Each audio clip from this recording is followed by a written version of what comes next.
Halo, Assalamualaikum warahmatullahi wabarakatuh. Jadi kali ini aku bersama rekan-rekan aku mau bahas tentang politik dengan tema pemilih cerdas, dan isu yang akan diangkat itu tentang money politik. Saya Yuri Gita Fadila bersama rekan saya. Halo Kak, perkenalkan nama Kakak siapa? Halo Kak Gita, perkenalkan nama saya Korea Tulistikoma. Halo Kak Kori. Dan kita juga nggak sama Kak Kori aja, tapi ada kakak satunya. Halo Kak, bisa perkenalkan diri? Halo, nama saya Ali Rahman. Halo Kak Ali, selamat bergabung bersama kita. Kita kali ini akan membahas tentang politik. Jadi tentang politik dan isu-isunya. Yang nanti akan ada beberapa pertanyaan dari saya untuk menguap pandangan seseorang, pandangan masyarakat, pandangan sebagai masyarakat tentang apa sih itu politik dan permasalahan-permasalahan yang ada di politik. Kayaknya langsung saja deh, aku mau tanya sama Kak Kori tentang bagaimana pandangan Kak Kori tentang money politik di Indonesia. Jadi kalau menurut aku, money politik itu tidak diperbolehkan ya di Indonesia. Karena kalau jadi pemimpin dari awalnya aja udah main suap menyuap, gimana nanti kalau udah beneran jadi pemimpin gitu kan. Money politik itu udah jadi hal yang lumrah banget di masyarakat. Fenomenanya bisa dilihat dalam money politik di masyarakat, bisa dilihat secara langsung, misalnya dalam proses pemilihan kepala daerah sebagai komponen dari pemerintahan Indonesia. Money politik itu bisa memberikan dampak yang negatif ya, terutama pada kesehatan mental seseorang. Karena dengan adanya uang, semua orang itu bisa sangat mudah terpengaruh baik dalam pemilihan umum maupun dalam hal yang lainnya. Bisa kita sadari kalau money politik itu sangat merugikan kita semua. Meskipun dampaknya itu terjadi tidak langsung, biasanya setelah sekian tahun maupun sekian bulan. Terkadang mungkin kita juga nggak menyadari bahwasanya salah satu pemicunya terjadinya korupsi itu ya karena money politik. Kenapa hal tersebut bisa terjadi? Ya karena money politik itu dari awal kan sudah memerlukan modal dan tidak sedikit untuk mencapai keberhasilan tersebut. Jadi inti dari jawaban Kak Kori itu tentang pandangan money politik di Indonesia, karena adanya money politik itu membuat korupsi di Indonesia akan semakin tinggi, dan banyak ya ternyata orang yang nggak setuju tentang money politik. Selanjutnya kita akan tanya tentang bagaimana pandangan Kak Ali tentang money politik di Indonesia. Bagaimana tuh Kak pandangan Kak Ali? Iya Mbak Yuri.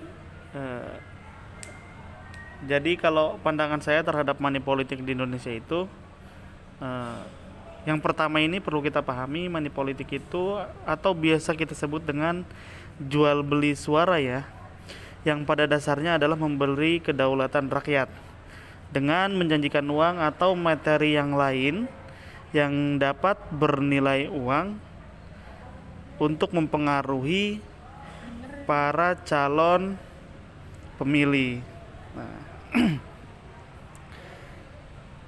dan menurut saya money politik ini di Indonesia sudah menjadi kultur, sudah menjadi hal yang biasa, dan banyak sekali masyarakat yang terlibat dalam praktik money politik ini. Mengapa banyak rakyat yang terlibat dalam money politik ini? Karena keadaan masyarakat yang sekarang di mana terjadi ketidakmampuan untuk memenuhi kebutuhan dasar seperti makanan, pakaian, pendidikan, dan kesehatan. Artinya tingkat kemiskinan di Indonesia masih menjadi PR yang besar, sehingga money politik mudah berkembang dan terus berlanjut di negara kita ini. Dengan kondisi seperti ini, memaksa dan menekan masyarakat untuk segera mendapatkan uang. Dan money politik pun menjadi ajang para rakyat untuk berebut uang. Selain itu, politik uang juga dimungkinkan karena ada beberapa faktor yang mempengaruhi. Yang pertama, faktor politik. Nah, yang kedua faktor hukum, dan yang ketiga faktor budaya. Nah, faktor politik uang ini terjadi karena calon tidak memiliki program tetapi ingin menang. Makanya dia menggunakan uang. Faktor yang kedua, faktor hukum, yaitu lemahnya regulasi atau lemahnya undang-undang yang mengatur tentang politik uang pada pemilu, dan ini terjadi pada setiap tahun, artinya terjadi peningkatan pada setiap tahun setiap dilaksanakannya pemilu. Dan yang ketiga adalah faktor budaya, di mana money politik ini sudah menjadi hal yang biasa atau masyarakat menganggapnya ya ini hal lumrah gitu. Nah, mungkin hanya itu saja yang dapat saya sampaikan, Kak Yuri.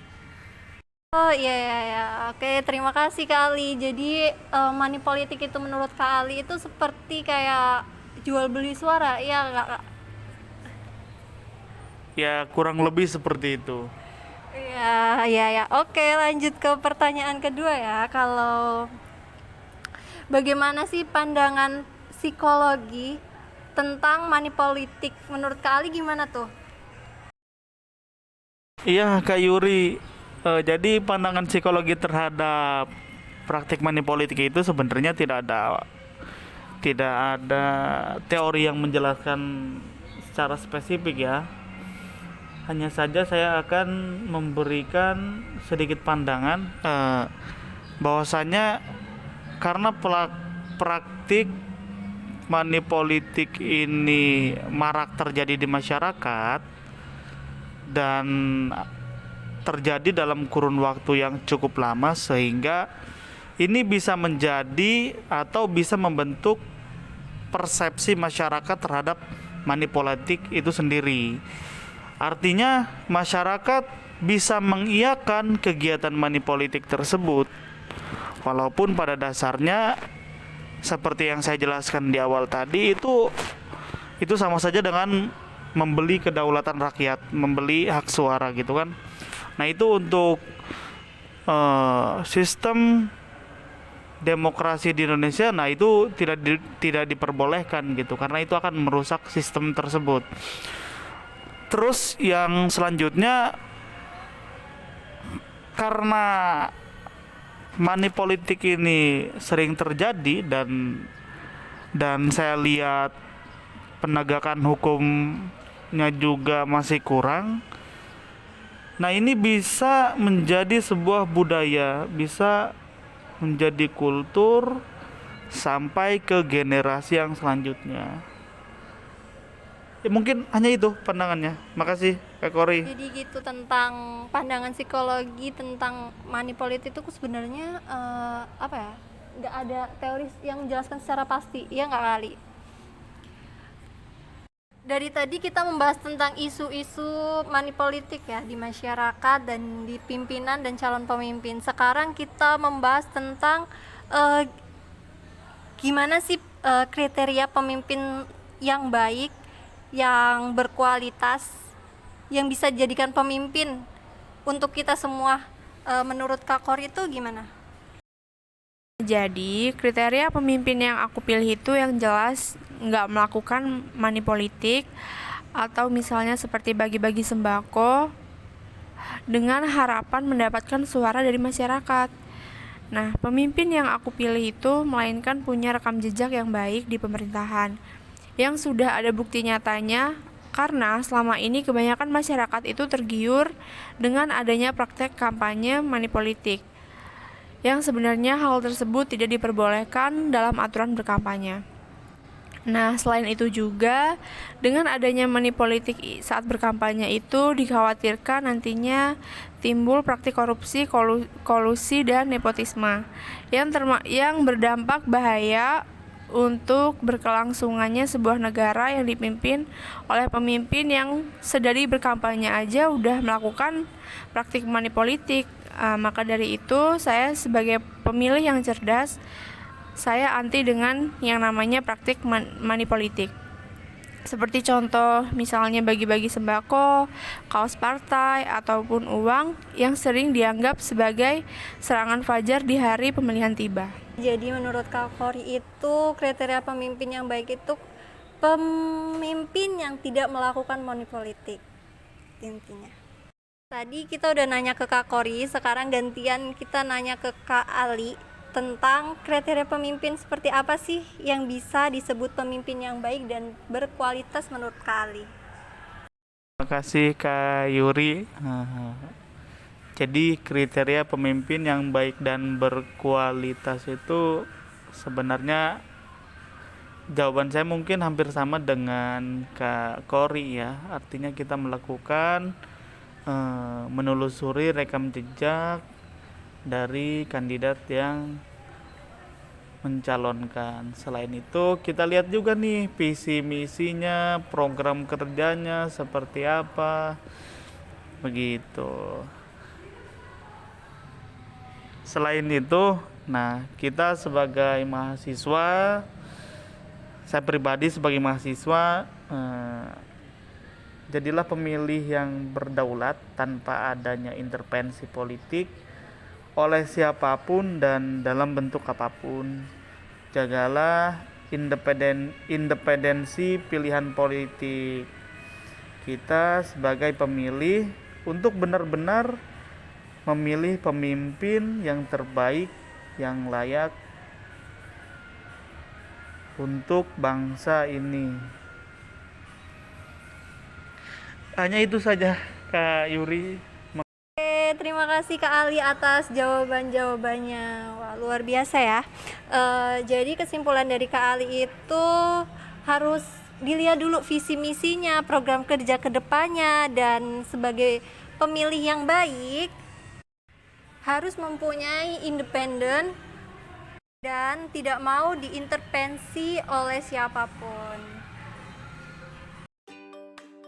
Teman-teman, jadi kesimpulan dari ini pembahasan kali ini yaitu tentang praktik money politik, yaitu bisa terjadi karena adanya faktor ekonomi, faktor ketidaktahuan, faktor tekanan, dan juga karena ikut-ikutan karena merasa sesuatu itu biasa dilakukan.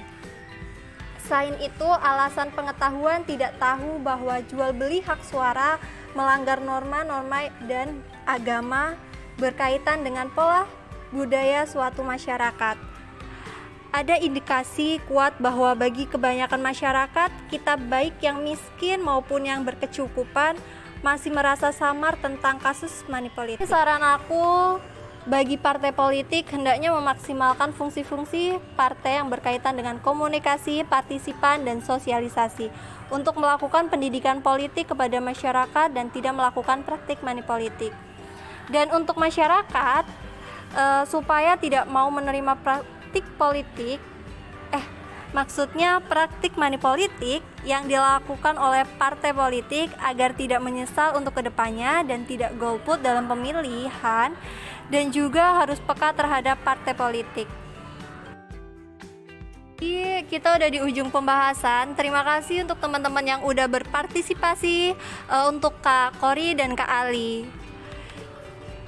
Gita Fadila undur diri. Assalamualaikum warahmatullahi wabarakatuh. Jadi kami dari kelompok 5 membuat video ini untuk memenuhi ujian tengah semester mata kuliah Psikologi Politik dengan dosen pengampu Pak Mahmud Junianto MSI. Terima kasih.